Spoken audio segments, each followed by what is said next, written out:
Hello everyone, good morning. তোমরা সবাই কেমন আছো? আশা করি তোমরা সবাই খুব খুব ভালো আছো। আমিও ভালো আছি। তোমরা ভাবছো তো পাশে কার সাথে আমি এটা যাচ্ছি? এটা হলো শ্রেয়ানের মা। শ্রেয়ান আর মাম্মাম একই সাথে ডান্স ক্লাসে ডান্স করে, তাই আমরা দুজনেও একটু বন্ধু হয়ে গেছে। তাই দুজনে অনেক দিন পর একটু বেরিয়েছি।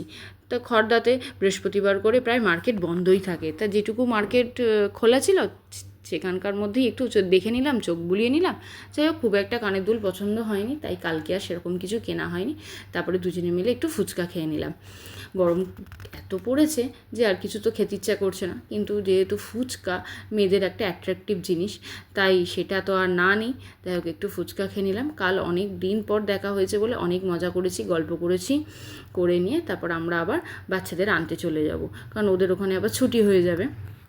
বেশিক্ষণ সময় কাটাইনি, এই 20 মিনিট মতন আমরা দুজনে একটু বাইরে ছিলাম, একটু এদিক ওদিক দিয়ে হেঁটে উঠে এলাম। যাই হোক, চলো এবার ফুচকা খাওয়া হয়ে গেছে, ওদের এবার আনতে যাচ্ছি আমরা। আজকে তোমাদের সাথে অনেকের সাথে পরিচয় করাবো। এই যে মামামের ক্লাসটা, ডান্স মামাম শেখে রিকি অদিতি পারফর্মিং আর্টসের খড়দা ব্রাঞ্চে। এই যে রিকি স্যার ক্লাস করাচ্ছেন, খুব ভালো স্যার, যত্ন করে ক্লাস করান। আর এটা হলো মোনালিসা ম্যাম, এই ব্রাঞ্চের ওনার। ম্যাম এত কোঅপারেটিভ, এত হেল্পফুল, এত ভালো। যখনই আমাদের কোনো ডিসিশান নিতে অসুবিধা হয় বা কোনো বিপদে পড়ি, ম্যামকে জানালেই ম্যাম সাথে সাথে আমাদের ওটা সলভ করে দেন। হ্যাঁ, আর রিকি স্যার, অদিতি ম্যাম খুব যত্ন করে ক্লাস করান, খুব যত্ন করে শেখান। আমার মাম্মাম ছোটো থেকেই ওখানেই করে, ওনাদের হাতেই আমার মাম্মাম এর হাতে খড়ি যেটাকে বলা যায়। ম্যামেরা খুব ভালো। যাই হোক, এবার মামামের ডান্স ক্লাস ছুটি হয়ে গেছে, হয়ে গিয়ে ওখান থেকে মামামকে নিয়ে আমরা দুজন এবার স্টেশনের দিকে রওনা দিলাম। খড়দা স্টেশন থেকে মামামের ডান্স স্কুল এই 2 মিনিট, তা বেশিক্ষণ সময় লাগে না।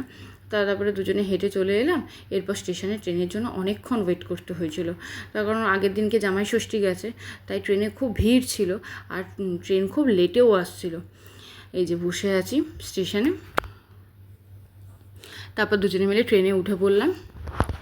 এই যে তারপর আগরপাড়া স্টেশনে যখন নামবো, আগরপাড়া স্টেশনে মামামের অনেক দাদান আছে, কিছু বয়স্ক মানুষ আছে আর কি, মামাম দাদান বলে ডাকে। তারা মামামের জন্য ওয়েট করে, প্রত্যেক বৃহস্পতিবার হাতে জিনিস নিয়ে মামামের জন্য ওয়েট করে। সেখানে মামাম 5-10 মিনিট টাইম কাটায়, ওকে ওখানে নিয়ে আসতেই হবে। 5-10 মিনিট ও টাইম কাটায় ওনাদের সাথে, ওনারাও খুব ভালোবাসে, মামামও খুব ভালোবাসে। তারপর এই যে একটু দেখা করে নিয়ে এবার ওকে নিয়ে বাড়ি চলে যাব। তারপর একটু মুদি দোকানেও জিনিস কেনা ছিল, কিনে নিলাম। তোমাদের ভিডিওটা কেমন লাগলো জানিও কমেন্টের মাধ্যমে। টাটা।